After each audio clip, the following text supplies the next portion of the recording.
उत्तराखंड के कोटद्वार में जब जनवरी में बजरंग दल के कुछ सदस्यों ने कोटद्वार में जाकर अकील अहमद की दुकान पर पूछा था कि आप ये दुकान चलाते हैं तो इसमें आपने बाबा नाम क्यों रखा है। उसको लेकर 2-3 माह पहले भी लोगों ने उनसे प्रश्न पूछा था, जिसको लेकर वहां पर बहुत सारे अफरा तफरी मच गई थी और बजरंग दल के सदस्य आते हैं और कहते हैं ये नाम आप हटा लो, इससे आपको ये महसूस होता है कि आपकी दुकान ये हिंदू की है। जबकि कोटद्वार एक ऐसा शहर है जहाँ पर अधिकतर हिंदू आबादी रहती है और अकील अहमद नाम से एक व्यक्ति, जहाँ पर स्कूल की ड्रेस आधा सामान मिलता है, तभी बजरंग दल के सदस्य वहां पर हंगामा कर देते हैं। उसको देखते हुए वहां पर खड़े हुए मोहम्मद दीपक नाम से एक मशहूर व्यक्ति आते हैं, जो कि अपना नाम मोहम्मद दीपक बताते हैं, जबकि उनका पूरा नाम दीपक कुमार है।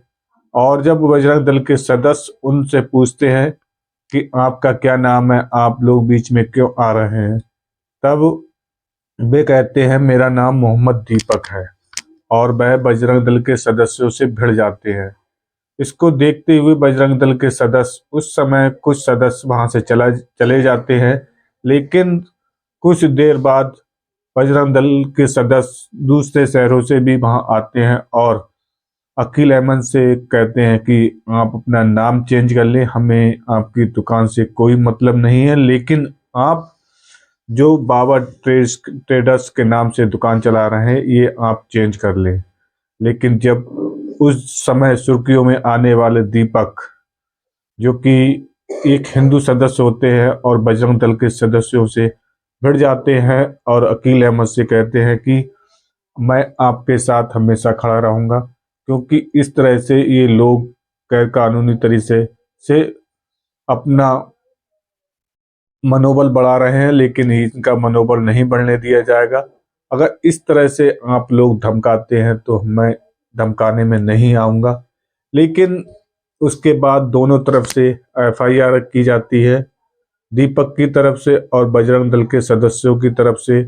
बहुत सारा ये जो घटनाक्रम हुआ वह मीडिया में बहुत दिन तक चलता रहता है।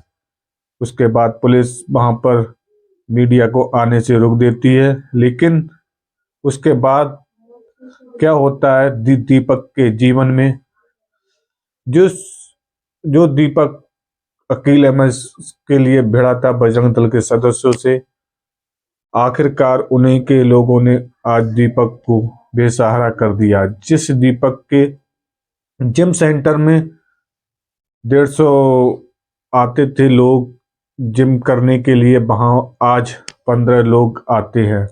जब दीपक से इस संबंध में बात की जाती है कि आपके यहाँ अब कितने सदस्य हैं, तो दीपक का जवाब आता है कि पहले हमारे यहाँ पर 150 लोग आया करते थे, लेकिन आज 15 ही लोग आते हैं।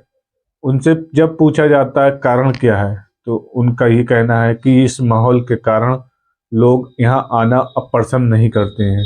सोचते हैं कहीं ना कहीं किसी भी दिन कोई वारदात, अगर कोई घटना हो जाती है तो लोग इस माहौल में आने से इतराते हैं। इसलिए आज उनके जो जिम सेंटर है वो कहीं ना कहीं इस कगार पर पहुंच चुका है कि उन्हें बंद भी करना पड़े। हो सकता है कि आगे जाकर भी बंद करना पड़े, क्योंकि जहाँ 150 लोग थे वहां आज 15 लोग रह गए हैं।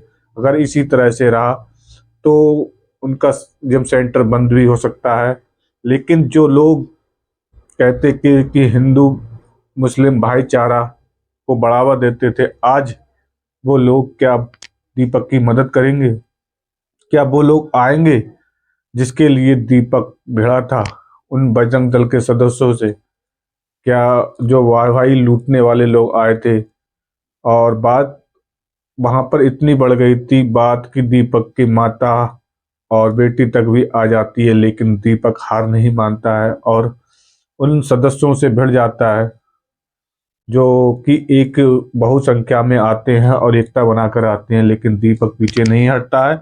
लेकिन आज जब दीपक के ऊपर इस तरह की परेशानी आती है कि उसका जिम सेंटर बंद होने की कगार पर है, तो क्या वास्तव में अब दीपक के लिए एक चुनौती का विषय होगा कि दीपक को सोचना भी पड़ सकता है आगे कि इस तरह से अगर वो किसी के लिए भिड़ जाता है तो उसका भविष्य कितने आगे उज्जवल होगा या खतरे में भी पड़ सकता है। इसलिए दीपक अब आगे सोच समझ कर कार्य करेगा। लेकिन इस घटना से दीपक पूरे भारत में विख्यात हो चुका है, लेकिन अब दीपक के जीवन में क्या होता है वो तो आगे आपको बताएंगे।